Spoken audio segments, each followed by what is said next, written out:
Struggling to discuss sex and intimacy with your partner? Not feeling met, seen, or heard in your relationships? I'm Janelle. And I'm Andrea. We're two midlife mavericks sharing our own experiences. Messy AF and no regrets. With marriage, divorce, polyamory, and pleasure.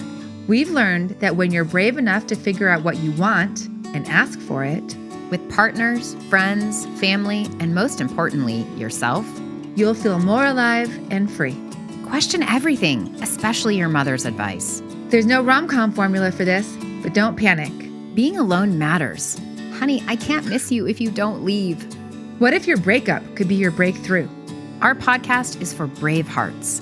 Anyone who seeks or has found the courage to confront their fears and limiting beliefs about breaking societal norms in the spirit of finding their truth. If you're seeking permission to be brave in your relationships and want to feel less alone along the way, we got you.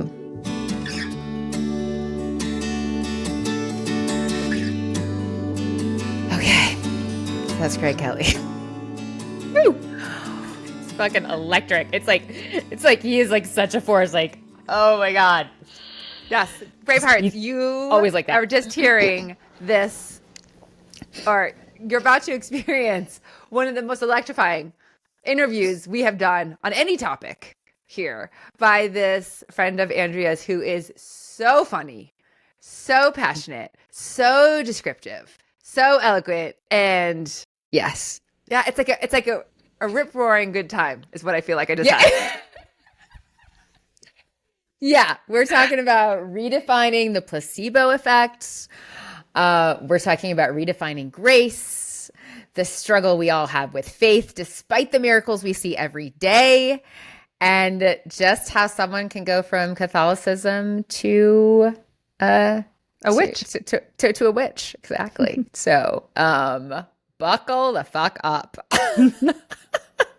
Welcome to Permission to be Human, Braveheart. It's so good to be back. I'm Janelle. And I'm Andrea. And we are here today with our latest guest in our installment of Building a Relationship with God. And this is an old friend of Andrea, right? Yeah. So I want to welcome Greg Kelly to the show. He is an investor living in Salt Lake City, and he's fairly obsessed with skiing, cycling, and grace, which is a really good answer. I'll have to ask him more about that. But I've known Greg a long time. We were in the Peace Corps together. We served in Bulgaria for 27 months a long time ago, and have kept in touch ever since. And Greg is the OG of the postcard project. Some people listening, some of you Bravehearts may have received a postcard from me from time to time. It's purple and it says, "You are loved unconditionally." And Greg is the one who really started this trend. Greg, can you kick us off by just telling that story? I was living in Boston at the time, and I heard a voice. I was driving my car, and I heard a voice that told me to slow down, slow down. You do not know what you cannot see. And my first thought was that I had suddenly turned schizophrenic. And a couple blocks later, someone ran out from between two parked buses, and I hit them on Boylston Street in the middle of Boston.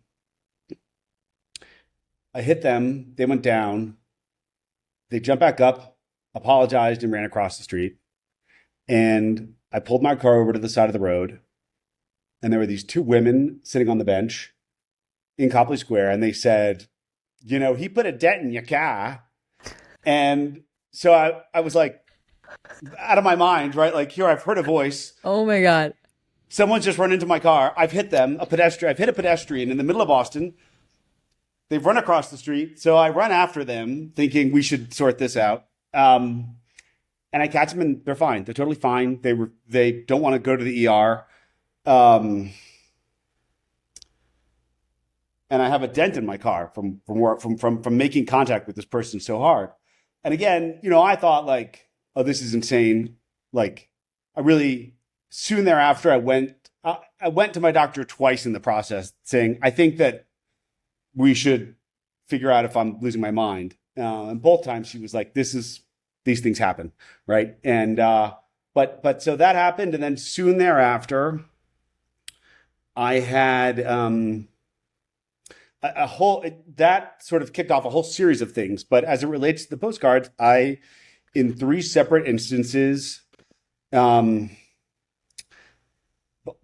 religious experiences just on the street in Boston, I heard 3 separate things. And one was that I was loved unconditionally. The second was that there was nothing I could not be forgiven for. And the third time it happened was just the word grace. Just the word grace. And I had to stop and look up what that even meant, because it was not a term that I was particularly familiar with beyond someone's name. But, you know, it was only I tell that whole story because it was only as these experiences unfolded that I realized why I had the first experience, which I think was to tell me that shit's about to happen and you should pay attention. And the shit that you're about to hear, when it sounds like it's coming from someone else, it actually is coming from someone else. And there's truth to it that is going to make you very uncomfortable. But I'm gonna go ahead and prove it first. And the postcards were born because they were incredibly powerful experiences, right? That you just want to go, oh, we should probably share this, you know? Wow, Greg had never heard that story. Oh, really? You didn't? Yeah. No. Yeah, Like, I mean, it's quite a bit. Whoa. Okay. Well, that just fits in perfectly with our theme. Yeah. And the funny thing is, okay, I'm just receiving and taking all that in, but you then, the only part I knew was that you then stuck it to trees outside your house in the park, so that the meth addicts in the park could read it. Well, listen, it has taken on multiple permutations. I mean, they were as each message came, it was like it's very powerful to sort of have to really believe any of these things is kind of an overwhelming concept, right? The idea that you're loved unconditionally, the idea that you can be forgiven for anything, and the concept of grace, right? The concept of unearned blessings, right? That these are that your God wants you to have. It's not a meritocracy. Your life with God is not a quid pro quo. It's not you do this and he'll do this. It is that God wants you always, right? And it's totally overwhelming. And so to me, it was like, well, okay, you know, what do I do with this? And the answer seemed like, well, you should probably share it, right? And so, I mean, it started off with the postcards. I would get a whole bunch of them made, and then I started off just I think the first ones was just handwritten to friends and family, and then I would start. That's how we received those, and right. then they were handwritten, or they were just Greg Kelly, on the back, just your usual, just very simple, right? But they were written to us, and there was 4 of them. There was, you are loved unconditionally, you are enough, heal yourself, forgive others, and be. Yeah. So it's funny because I thought that it was very punchy to send a postcard to people anonymously saying that there's nothing you could not be forgiven for. It sounds creepy, and it sounds if I got that in the mail, I'd be like, go fuck yourself, really, right? So So I changed that to you are already enough, because what it really is saying is that, right? Yeah, I think God's fine with my reinterpretation of that for the mass audience. But so it started just like friends and family, and then it expanded, and I thought about I essentially made it spreadsheets of anybody I touch, right? So my doctor's office and my dog walker and the vet and whatever. And then as it kept expanding, I started buying mailing lists to zip codes so that I could literally just, first it was my block in Boston that got them all. And Then I just did the whole fucking zip code in Boston where I lived. And it was pretty cool Whoa. because so I don't know if people will see this now in Boston, but it was a thing for a period of time where like I could see on the Facebook community board people posting this shit, right? And the reaction was awesome. It was pretty much exactly what you wanted, right? It was like people being like, "Who's doing this? I don't know, but I love the messages." And Wow. the anonymity was important because if you knew it was coming from me, I mean, if you knew me, you'd know that I'm a very flawed person, and it would sort of color like, who is this guy and why, and all that shit, right? Like, this was not about me. I very much felt like this was not about me. Like I got this message. I'm going to share it. You don't know you need to know that it came from me though, right? But it's expanded, right? So everybody in like the Massachusetts State House got one. I mean, there's been times where it's just been like, oh, I should do all of those people, right? Congress, right? At one point, everybody in Congress got them, right? That's so it was right. just, Wow. you can I download know, all sorts of mailing lists, right? so And then essentially you crazy. figure out ways like you upload it to Vistaprint. Vistaprint handles all the mailing, and you just sit back and know that these Yeah. are going out, right? So yeah. So now I do like I've done parts of Salt Lake City. I've done, City Hall, and if I want to sort of try to throw a vibe a certain way, I can do that. I love Oh my this. gosh, okay. Yeah, you said so much. Okay. So, Janelle, do you have a question? Yeah. Well, more just like, okay, so what you just said was like, if you want to send a vibe a certain way, what I hear you doing is sending snail mail postcards Mm-hmm. of loving messages to strangers. Yeah. And that's what you're doing. And that's how you're Yeah. spreading love around the world and to Congress and to your neighbors and to whomever. Yeah. Wow. Just wow. That's amazing. Like it's even bigger than I realized.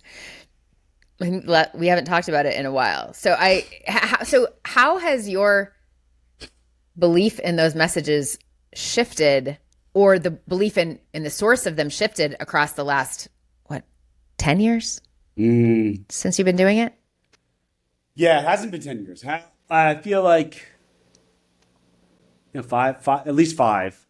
It's interesting. There's, I would guess 2 ways. So one, I don't hear voices, right? So these were 3 discrete things that happened and then stopped. 4th, if you count the first, and then stopped. Mm-hmm. And it's interesting because you read about people like Mother Teresa and all these people who've had mystical experiences, right? And they seem to happen and then stop. And it leaves you wondering, was that real? Is that for sure? Which can leave you sort of almost empty, but I think it pushes you into this place where you now have to work on faith. And I think that becomes a different place, but a place where every journey with the divine includes, like by definition, has to include this element of faith. Because I think faith is actually the thing that unlocks human potential. I've come to sort of appreciate, right? We, in our current society, we tend to play down faith. In fact, we have this expression when the placebo effect works in a drug trial, we say that's just the placebo effect, right? We have an expression to play down the capacity that belief and faith created in your healing. We have a way to say it's trash, right? Mm-hmm. And the fact of the matter is we should say, well, holy fuck, that was just the placebo effect, right? That's actually, there should be an exclamation along with that, right? But instead we say, for like, whatever, it's nothing, it's just a placebo effect. Just brain fixing itself because you told it that it could with this pill, with this sugar pill, right? Wow, fascinating. So long story short, now it's like, well, what can you do with faith, right? What can you do with faith? Which is hard, but fun. Yeah. So what can you do with faith? What you just said about the placebo effect, it feels like you have more faith than you did 7 years ago. Do you struggle with the faith? Sure, of course. I mean, that is so, yes. I mean, I think, so this whole experience for me got very, hearing voices is just a biblical experience, right? Like there's no way about there's no way around like the idea that this is just an Old Testament Samuel biblical experience of hearing voices. And so I spent a month in Israel, and I spent I read all, before this, I probably never really read the Bible. Certainly not cover to cover. I still haven't read the Bible cover to cover, but I'd never like just opened up and read the Gospels. Now I've read them several times, and you learn a lot when you actually read them as a chunk. And I mean, one of my big takeaways was that the disciples, in spite of the fact that they were sitting there ostensibly witnesses to hundreds, if not thousands of miracles, always struggled with faith themselves, right? I mean, time and time again. We don't even need to wait for the crucifixion for that whole shit show to play out. We see it constantly where, the time they're in the boat and it's, right there, seas are crashing and God's like, why? You can see all these miracles and then you still don't have faith right now that I'll take care of this, right? And it happens constantly to these people. And they're the original witnesses to all sorts of crazy shit, right? So, yes, they had struggles. I have struggles, of course, right? I mean, it's part of the game. It's part of the game. It doesn't go away. I'm hearing like some permission there, though. Just like, oh, yeah, I have permission to have, of course, to not trust, right? Like, yeah, of course, it's natural.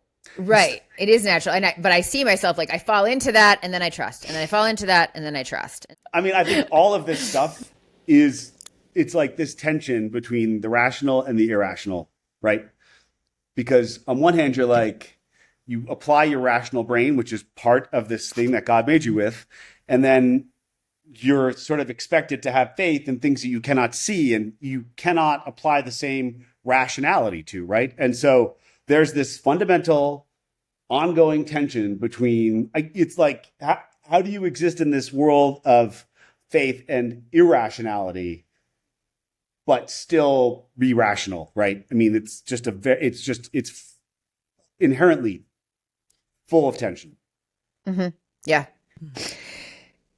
So I want to dig into a little bit of your original relationship with God and faith, because I believe you consider yourself Catholic, and Catholicism is a big part of your faith. So can you tell me a little bit about the beginning of that and how it intersects with what you've shared? Well, I'll tell you. So yeah, grew up Catholic. I wouldn't ever say that I had a tremendous sense of like, I mean, I think I was sort of standard issue Catholic, which is you were raised to believe certain things. I certainly had plenty of doubts about the things I was raised to believe. I never had any like tremendous sense. I didn't have like a supernatural sense of faith, right? Mm-hmm. Just, I don't know, maybe it sounds good. And, tradition was a source of tradition. And that's, I think, a good thing. But I was not a regular participant, I would say. At what point did that change? Or did it not change until you heard that voice in the car? Yeah. So the voice in the car was very meaningful. And all of these things really sort of impacted me tremendously, more than a million masses, because the problem is, the church is like a man-made institution, and there's power issues and there's corruption and there's all the things that make it very unattractive, right? You can't escape God like touching you on the shoulder and inviting you a little closer.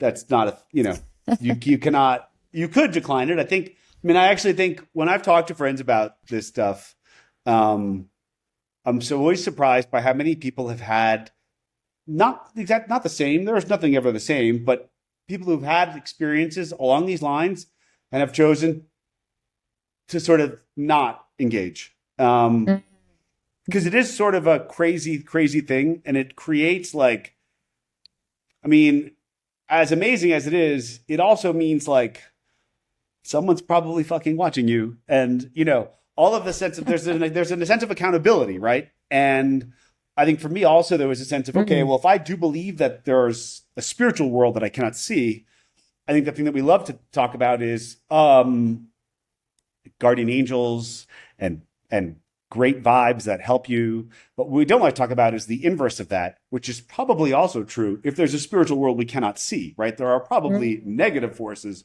also out there vying for influence. Can't prove it. Wow. But like it doesn't, Wait. I mean, let me stop. Let me stop why you would there. that not be the case, right? Why would that not be the case? Yeah. Right? I don't know. I don't know. Talk to me. Right? But to me, it's like, it's not all like, it's not all sunshine lollipops at this and point, rainbows. right? No, absolutely not. No. I'd love to interject with heavy, a recommendation for a podcast, which is called The Emerald by Joshua Schry. And he has one specifically called Guardians and Protectors.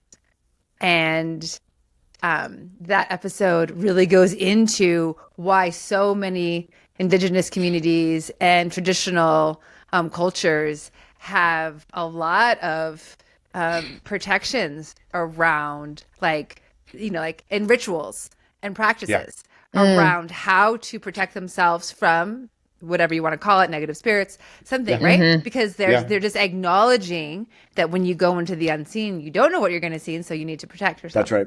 On that note, you had mentioned that there can be a thin line between faith and mental health. Sure. Mental illness, let's be frank. Sure. Mental illness. I mean, let's start in like a crazy scenario, right? Like you see a schizophrenic walking down the street, they're also hearing voices, right? I mean, straight up, right? So how do you, and then we may not hear voices, may have thoughts all the time, right? And so how do you know, like what, how do you go from hearing thoughts about what you need to pick up at the grocery store to like thoughts about doing harm to other people, right? I mean, shit is out there, right? So, and then I think all the time, right? We pray, we think God's telling us to do one thing or another, but the whole spectrum of mental illness is right out there where people are hearing voices and thinking that God is telling them to do one thing or another that is crazy, right? So I struggle with that. I don't have an easy answer. I mean, like I told you, when this started, I went to my doctor pretty early on and I was like, I have an uncle who was just schizophrenic, who was bipolar or schizophrenic, I forget what, but killed himself when he was in his 20s. Like, I think this is happening to me. And she was like, tell me why. And I told her the story and she was like, this is not what mental illness looks like. So I went away and I pursued this path. So a bunch of other crazy shit happened all sort of at the same time as these voices. We can get into that if you want, but I'll just say, I went back to her a couple months later and I was like, I think we should really test me for like some very serious mental illnesses. And she was like, no, you're not mentally ill. This is not mental illness, right? So I don't know. I'm not a trained professional. All I'll say is there are times where I'm like, it's really hard. It's really hard. I empathize with what you're saying in that like the life that I'm leading now is like, it could definitely be classified as insane and by someone else's perspective, right? And that I also feel really clear that born in a different generation or born in a different time, right? I could have been burned at the stake. Because someone would have said, that's not okay. And my experience is like how I feel now about a lot of people with mental illness, especially those who are living on the streets, is that they are having spiritual experiences, but they haven't been able to reconcile the human experience with that spiritual experience. And so they've lost touch with the human part. Yeah. But they're ultimately almost just operating on a different plane. And I have, no proof, but that's just a sense that is what's true for me. And that what has deeply, deeply allowed me to feel grounded in how it doesn't come through as voices for me, but like the messages that I get and the knowing that I'm following is that I'm able to share them with others and be seen and accepted. Is there another way you have to discern who you're getting thoughts from? Is it always the same? Is it always a good source that's whispering in your ear, do you think? So in my experience, I would say, so what I believe is that like love is at the center of things.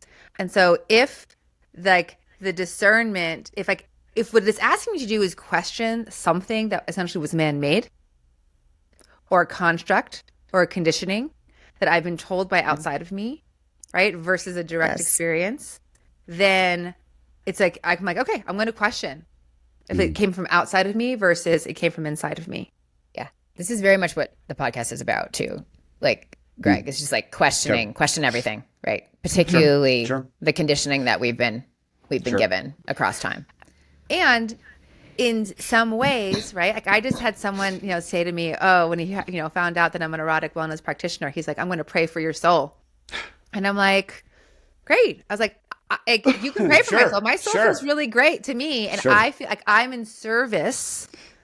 And I know I'm like, from reflections, I'm not even saying like, oh, I'm doing the best thing ever, right?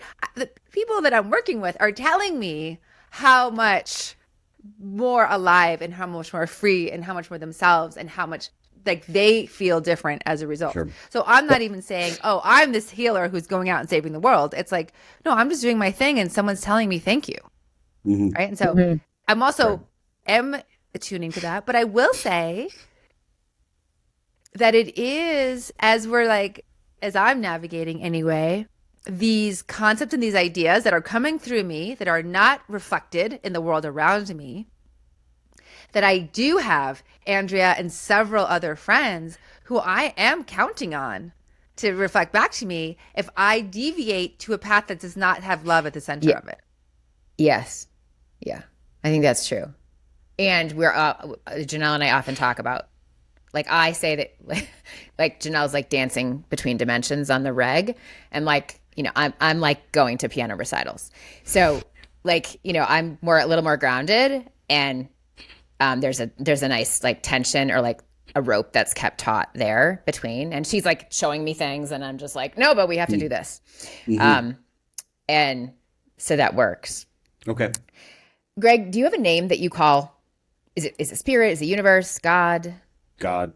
So do you consider your relationship with God different than your relationship with yourself?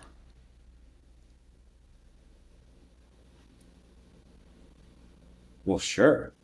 I mean, I am not God, so my relationship, I guess, yeah. I mean, yeah, I am not God. I'm not against the idea that we have divinity in us, right? We have this like divine spark within us. And so if that's sort of where your head is, I totally get that. And I think that that's actually non-trivially true, right? But I think we also are these like autonomous consciousnesses, right? And so I am different. Thankfully, God is not me. So, right. So, yeah, I mean, yes, I think of it as very different. I asked, how does having a relationship with God help you find peace amidst the suffering in the world? You had said on a good day, I can remember that I am not God and I am not called to fix the world, only to play my part. Yeah. So can you say more about that or what your part is? Well, look, I definitely think through my experience and a lot of people who've gone down this pathway that you quickly become, you feel like you sort of take on the burdens of the whole world, right? And you think, I've got to like change so much about what is going on out there, right? But,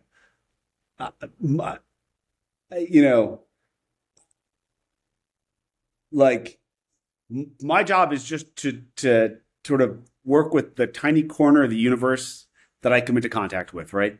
And do a decent job with that. And to me, it is a tremendous sense of relief to remember that like, I'm not expected to fix everything. I'm not expected to change the whole world. Like that actually is God's job. And so I can just, I do think, look, I think there's a balance, right, between doing your part and not giving a shit enough, right? And I think there's a great parable in the Gospels called the parable of the talents. And essentially, I think you have, there's like a guy going away for a period, and I think he gives his son or his servants, like he gives like one of them 5 coins, one of them 10 coins, and one of them 1 coin, and is like, work with this. I'll be back in, a generation or a decade or whatever. And then the guy who got 10, like, invests it well, has another 10. The guy who got 5 has another 5. And the guy who got 1 buried it in the ground because he didn't want to lose it.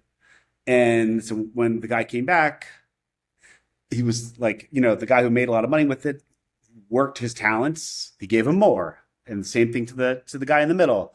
But the guy at the end who didn't do anything with what he had been given, it was taken from him, right? And I think there is this expectation that we do something with what we are given, right? That being said, we're not God. We're just supposed to work with what we've been given. We're not supposed to bury it. We're not supposed to, pretend that we have no obligation, right? But we are supposed to move. That, to me, there's this great tension between that and grace, right? Because on one hand, I think grace is this super powerful concept of unmerited blessings, right? So when I live in Salt Lake City where we have Can you stop for unmitigated... just a second? Because I was going to ask you, oh, sure. yeah, Greg, how do you define grace? Right. So grace are the unmerited blessings of God, right? So just, it's that help when maybe you don't expect it, but you certainly don't deserve it. And it really just changes everything. I mean, if you've seen Les Mis, like the opening scene of Les Mis where, the guy has left the house and he's robbed the bishop, and the bishop, when he's brought back, he's given 2 more candlesticks. That is grace, right? He certainly didn't deserve 2 candlesticks to but he got them and then made shit happen with that, right? So that it's not only this, that it's a whole story, right? It's grace as a springboard for transformation. There's this tremendous tension between making sure we balance grace with helping people actually do what they can, right? Everything can't be grace. Everything can't be grace because then it becomes this crutch that people end up not producing anything out of their lives with, right? Okay. I mean, so in Salt Lake City, hard work. Like, you want people to if you want things to work, you have to do the work. Yeah, right. I mean, in Salt Lake City, we have this uncontrolled homeless problem, uncontrolled homeless and drug situation out here, hard drugs. And it is unbelievable. I mean, it is staggering, right? So just Utah last year lost more people to drug overdoses than Americans were killed on 9/11. Just Utah, just last year. I mean, it is mind-blowing.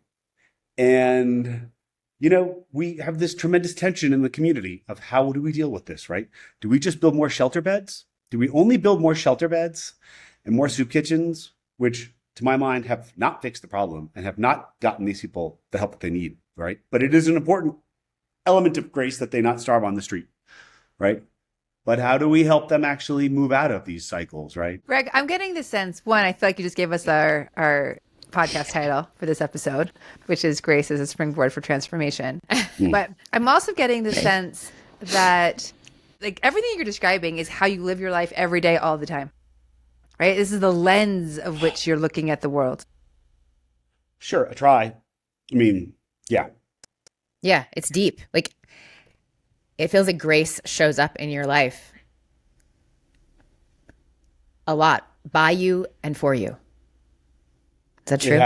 It has for me. Mm-hmm. It has for me. Yeah.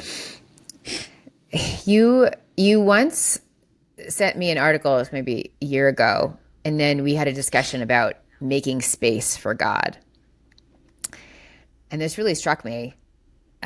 We discussed how, a lot of people go to the woods and go to nature because they feel like they're feeling spirit or feeling God there. But in essence, God can be felt anywhere as long as we make space for it. Can you say more about that and how that plays into your life on a daily basis? I think God very much wants to have a relationship with us. And I think we generally don't make time to create this relationship with God, right? And so, I mean, we just live in this world. Like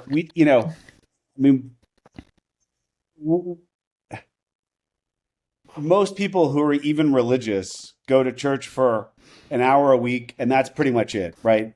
And that, for the most part, follows rote sort of like a call and respond sort of format. It's very little about actually creating a relationship with God, I would say. That to me is like ceremony, and that's fine. And I'm not here to rip on ceremony, and it can be a great part of a relationship with God, but it to me does not form the foundation for one. I mean, I personally find that the silence of the morning is the time when I'm most able to have a conversation with God, because nothing else is going on. There's no other distractions. I've been fortunate enough to live in places where I have a view of something. And so like when I lived in Boston, I would go up on my roof deck for the sunrise, and it was amazing, even, in the winter, to see the sun come up over downtown in the Atlantic. And then now here in Salt Lake City, I can see the sun come up over the Wasatch Front from my place. And it's, it's amazing. I think, I don't know if you guys are familiar with this artist, NF. He's essentially like a white rapper in the style of, who's that guy out of Detroit? Eminem. Sort of like Eminem, very much like Eminem, but with a vague Christian undertone. It's like vague enough that you could listen to a lot of it and not notice, right? But he's got the great line in one of his songs that says something like, everyone always thinks you're not like working in the world, but no one is taking the time to ever talk to you, or something like that, right? And it's this idea that like you can engage with God, and you should engage with God, and that's actually what really matters. Like, I think we dramatically, as a culture, we have totally we have gotten rid of religion, and in getting rid of religion, we got rid of our individual connections with God, and it was a tremendous disaster so far, right? And I think that is something that people can bring back, and it doesn't have, you can pick a faith, you can pick a tradition, whatever. You can also just start talking to God. Is that how you would suggest, like, if someone, if someone wanted to find their deepest belief or build a relationship with spirit, just start talking? Just start talking. Hey, God. It is always surprising to me how responsive God can be when we engage with God. And I don't know how much of that is just the universe reordering itself around our interest, and how much of it is God's hand in motion in the world. But I mean, I think it's easy to look at like stuff that doesn't go right and go, oh, there's no God. But I on an individual personal basis, when people engage, I think God engages. Yeah. And so, I think like prayer is nothing more than conversations with God. And I think that in spite of the fact that God may know you well, like you pouring yourself out to God is the relationship that God wants. I have a client that I just had a conversation with yesterday, and she was like, oh, I'm feeling just kind of stuck. And I'm stagnant and kind of waiting. And I was like, oh, well, what are you waiting for? And she was like, a sign. And I was like, well, you're waiting basically for God to call you. And so what if you pick up the phone first and say, hey, I have an idea, or there's something I'd like. I'd like a sign, or just pick up the phone first. And so I completely agree with you that it is like and I know, Andrea, you call it two-way prayer, but that it can look any number of different ways. It can be through a journal, it can be through out loud. But what I believe that when we say what we want and say it out into the universe, that it's actually very, very close to us. It might not look anything like we think it's supposed to look, but if we've gotten to the point of saying our desire and asking God about it, then it's probably very close at hand. Yeah. But it's also important to make the offering, right? To be like, I'm not just waiting for you to do everything. I'm going to make a gesture. Yeah, you go first. Yeah. Greg, you're so amazing and so insightful. I knew that you'd be awesome on this podcast. Thanks for all your passion around this. You are living this life. It's so clearly woven into every decision you make, and how you're interacting with the world, which is just, it's really beautiful. I try. Can you receive? What do you mean? Sometimes just something that I'm always working with and I work with my clients on is like, sometimes it's hard to receive. You know, we can give and give and give and give, but like, thank you. You know, from a compliment to a stash of money to a house, whatever, that someone's giving you, being open to receive. It's just a big lesson I'm always working on. It is probably more in my DNA to be giving or to be working. Like the receiving is not as like normal, and I do have to make more time to like recharge and all the things that energize me. Everything can't always be a push day. Greg, I understand that you are in contact with a witch and she provides insights for your work. So we should be clear. I would call that statement true, but she would not consider herself a witch. She considers herself a spiritual advisor or spiritual consultant, based in Salem, Massachusetts. So I consider her a good witch. Like, right? I mean, right? Okay. She's phenomenal. Her name is Kristin Bredimus, and she has been, you know, I would say along this journey, there have been a number of people who've been very helpful in a number of different ways, and she's certainly at the top of that list. Yeah, and that's so, what I was curious about. How she's oh, enhanced your relationship with God. I'll tell you one thing we did that really, really. So I went to her because she was a friend of an acupuncturist that I had when all of this stuff started going down, and you know, like, I mean, I was pretty open. There was a church in Boston. I became friends with a priest. Became friends with multiple priests. I went on multiple like Jesuit retreats. Let's just say I engaged a lot of people in a lot of different spiritual directions to sort of figure out what was going on here, right? And you know, the witch was great in sort of understanding energy. It's a story that if you told me, I would not believe, right? I would simply not interested. It's too insane. This woman is like amazing. We did a lot of like interesting energy work.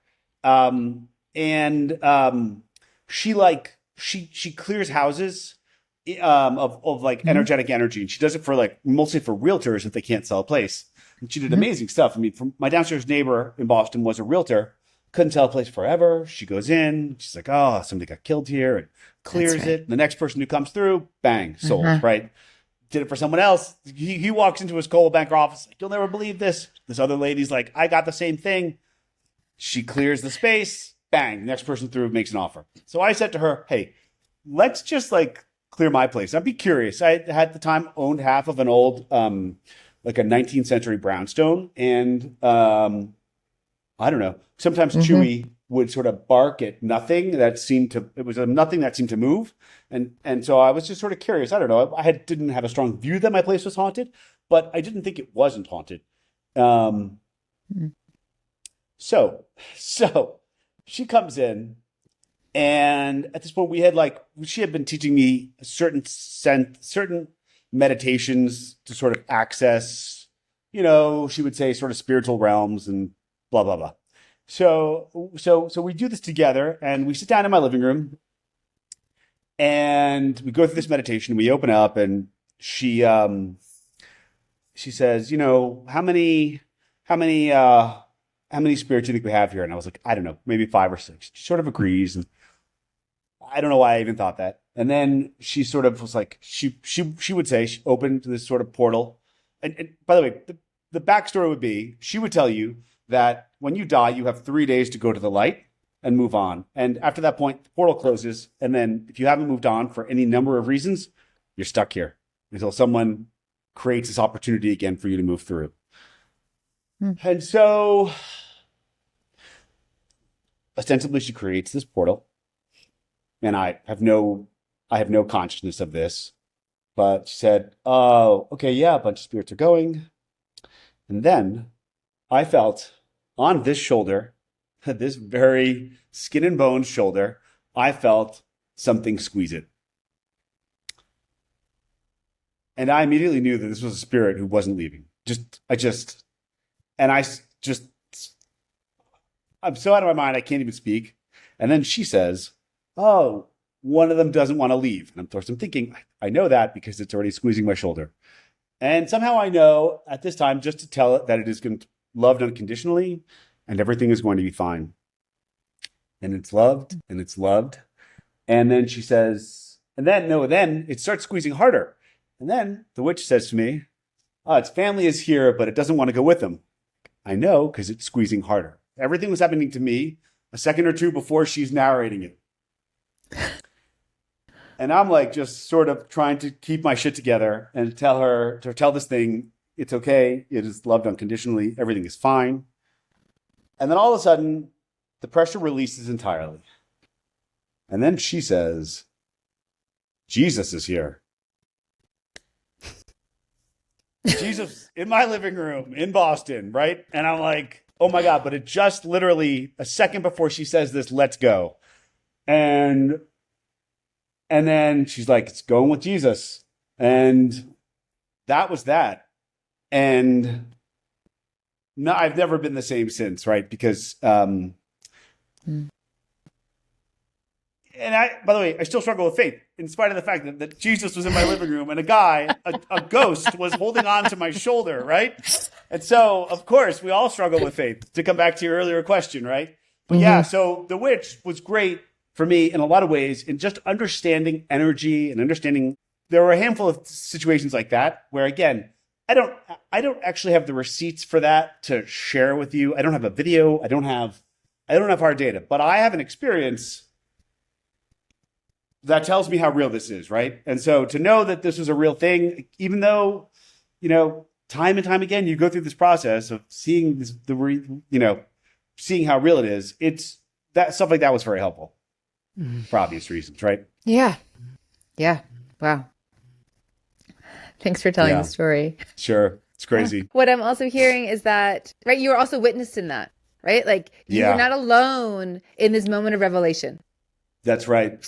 That's right. So it would be one thing if I just thought this myself. The fact that there was this constant action to happening to me, followed by a narration from her, boom, bang, back and forth. Every time I was like, holy shit. I mean, it was just, yes, I was not alone. Yeah, so she was good. She's great. Kristin Bredimus is her name, if anyone's interested. Okay. That was some intense shit. It's been an intense couple years. We don't often laugh. This is like so good. This is like the stand-up comedy, like witchy, like faith-led, grace-led, building a relationship with God episode. Yeah. Yes. Thanks for bringing the energy, Greg Kelly. Sure. Thank you. Sure. Okay. Thank you. Thank you for listening, Bravehearts. We love you, and we'll see you on the next episode in season 5, How to Build a Relationship with God. Bye. Hey, Bravehearts, looking for permission? Work with us. We offer Braveheart coaching. Follow us on Instagram. Meet us in real life at a Braveheart conversation. Subscribe to our newsletter. Do all this and more at our website, permissiontobehuman.live.